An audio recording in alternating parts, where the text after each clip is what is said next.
Ever dreamed of being a knight, a brave warrior, a noble princess? Well, wake up, because if you actually lived in the Middle Ages as a modern human, you'd probably be dead within a week. No clean water, no real medicine, no mercy, and definitely no return policy. This isn't a fairy tale. This is why medieval life would chew you up, spit you out, and then stomp on your grave. Let's start with the place you'd call home. It all begins the moment you open your eyes.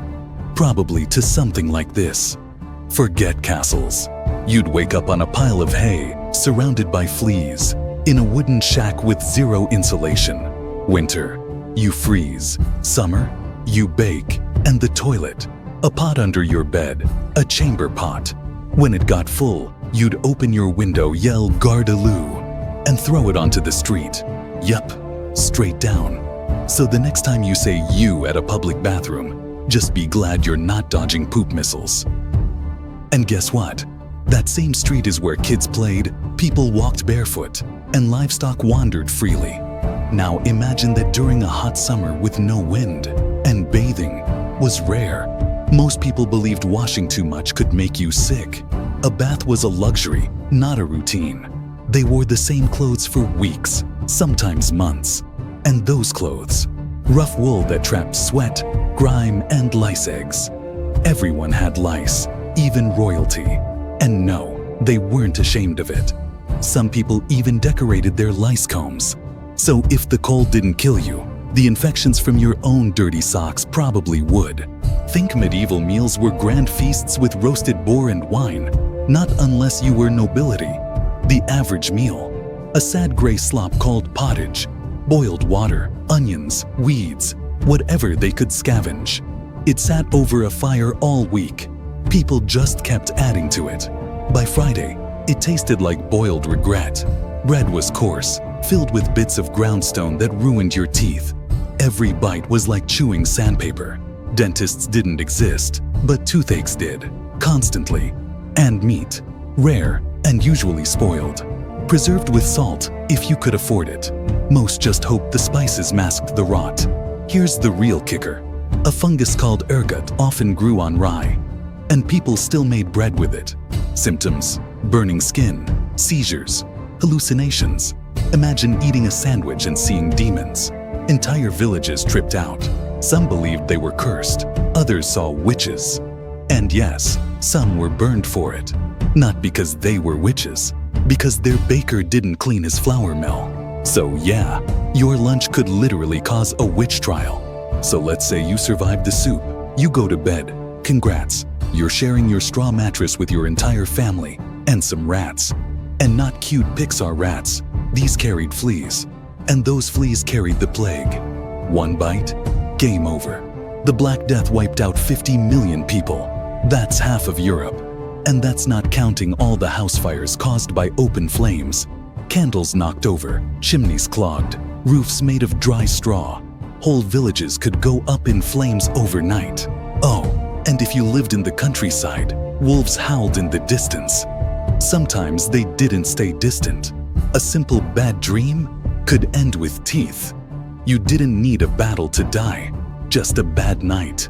Feeling sick? Hope you enjoy bloodletting. No antibiotics, no x-rays, no understanding of germs.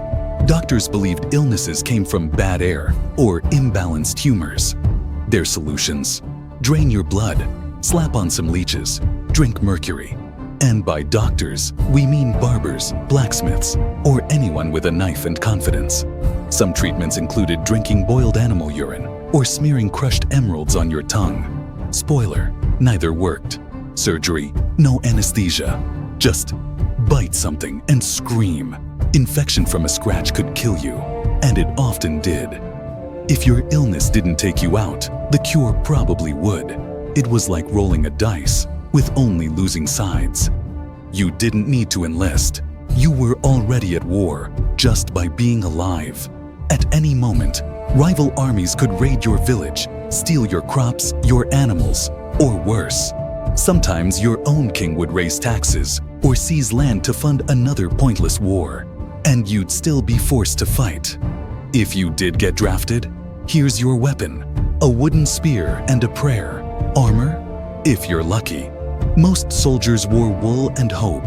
Sieges were hell. Starving cities, disease, cannibalism. Yes, people ate rats, then cats, then people, and not quietly. Desperate screams echoed inside castle walls. A feast one day, a famine the next. Still think you'd survive a week? Let's say someone accuses you of stealing a loaf of bread. What happens next? Trial by ordeal. Carry a red-hot iron bar for 10 feet. If your burns heal in 3 days, you're innocent. If not, guilty, or worse, trial by water. Tied up, thrown into a river. Sink, innocent, but dead. Float, guilty, and burned. The logic? Water was pure. If it rejected you, you were guilty. If it accepted you, you drowned. Executions were public shows. People brought snacks. Kids watched. This was your Netflix. Game of Thrones, but without the fantasy part.